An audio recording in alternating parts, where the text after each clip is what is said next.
I'd written a book on the history of the ukulele that came out in the late 90s and at a music trade show.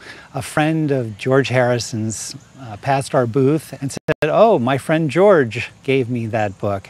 And it turned out his friend was George Harrison. And he said, "Gee, you know, George would love to come see your ukulele collection." Not something you hear every day. No, absolutely not. In fact, my wife and I thought, this isn't going to happen. We told no one about this because we thought, you know, Beatles don't come to your house. I was just going to say, when a friend tells you a Beatle wants to come check out your ukulele collection, you go, okay, sure.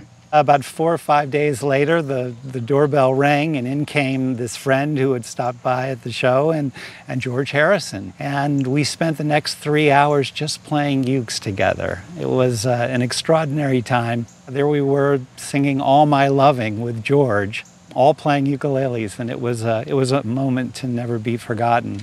We're publishers of ukulele songbooks, and we even had a new book that was coming out with one of the first with Beatles songs in it. So just as he was about to leave, I thought, wouldn't it be wonderful if we could get an appreciation for this songbook? So I gave him a piece of stationery and I said, "Would you mind writing why you like the ukulele?" This is what he wrote.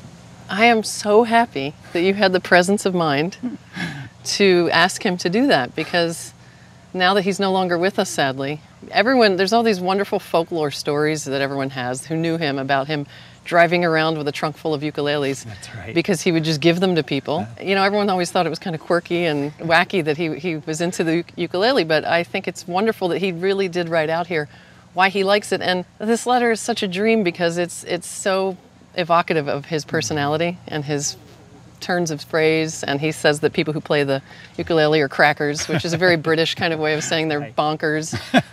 He even signs it here with his George Keoki Harrison, which was kind of his Hawaiian. He had an estate in Hawaii, and Yes. that was kind of his nickname there, which is Hawaiian for farmer. He was quite an accomplished gardener, and he's dated it. Yes. And it's just a lovely, lovely piece. I know that because this was published in your book, it's kind of been picked up and it's been out there. People have seen it. Yes. But most of the copies I've seen did not have this doodle at the bottom of the pig. That's right.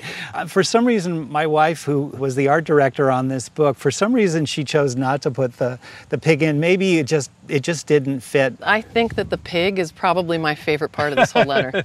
Because it's so evocative of his personality, and saying that some are made from pigs. I mean, it's just, it's so George. And when we look at the value on something like this, obviously the memory for you, it's just pure joy, the thought of sitting down and playing ukulele with George Harrison. So few people on earth may have had an opportunity like that. Obviously, things that were written when he was a Beatle are going to have the highest value. This is obviously quite a bit later, and it's only 3 years before he passed away. A standard letter written from this period is probably from George Harrison $2,000 to $3,000. I think because of the content of your letter and because of the fact that it has the pig and it has so much character, I would put an estimate at auction of $5,000 to $7,000 on this letter. Wow. I would insure it for no less than $10,000. Wow. Thank you very much. Are there actually any ukuleles made with pigs? None that I know of.